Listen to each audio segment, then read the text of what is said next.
It's almost time. 10 seconds. 9, 8, 7, 6, 5, 4, 3, 2, 1. Blast off.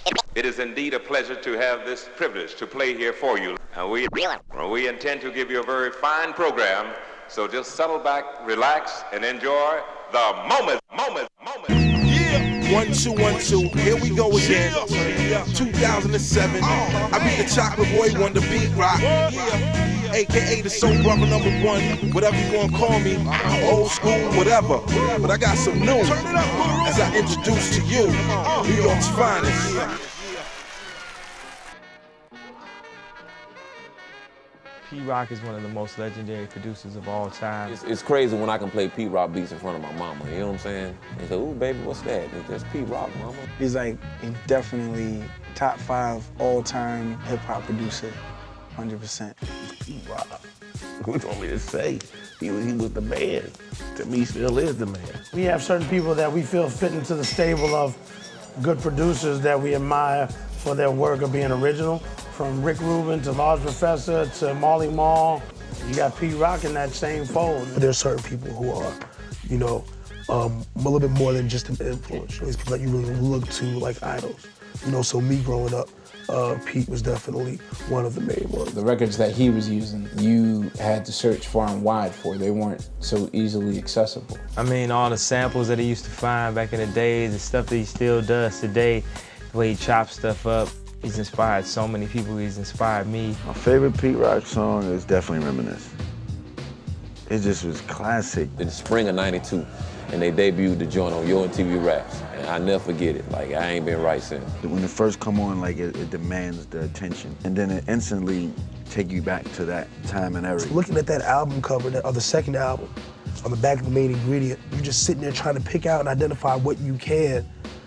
Just and imagining what he used that record for, what he used this record for. First time I heard Pete Rock, Mecca and the Soul Brother, and I never forget when that beat came in.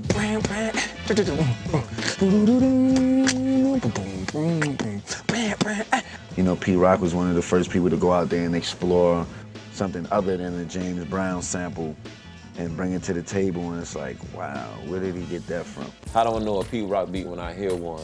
Favorite bass lines, I know that's a Pete Rock beat. Incredible bass lines. Bass lines are nuts. Using a lot of jazz samples and things like that. Pete Rock was real well known for the jazz horns, the way he would put delays on them and the melodies in them, and he would start singing on the tracks. And Pete Rock was the first producer to really give the ad-libs on the tracks, to be like, oh yeah, I ain't gonna tell you who it is, coming straight from the basement.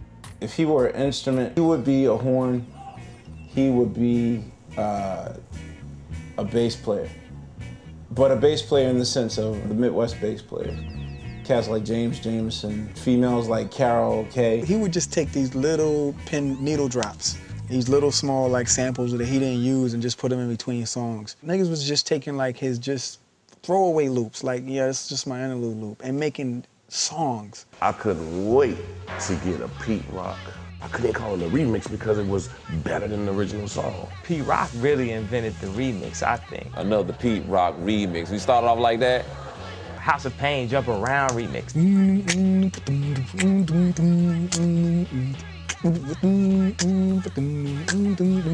That was incredible. I was losing my mind. But the illest Pete Rock remix, Public Enemy, Shut 'Em Down remix. Shut 'Em Down remix? Shut 'Em Down, the greatest remix of all time. That man was incredible. I think if you want to remix a song, you change the beat, you change everything. You just don't take a song and just put different rappers on it. You change everything about it. He had that run where it was just record after record after record.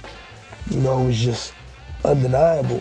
Then on the business aspect, being one of the first, being the first producer that I think it was get 40 grand for a remix, back then, people weren't getting that kind of money for a beat, So even from a financial aspect, it was he's one of the people who made it possible for folks like me to command the amount of money we get. He's essentially one of the pioneers of producer-driven hip-hop.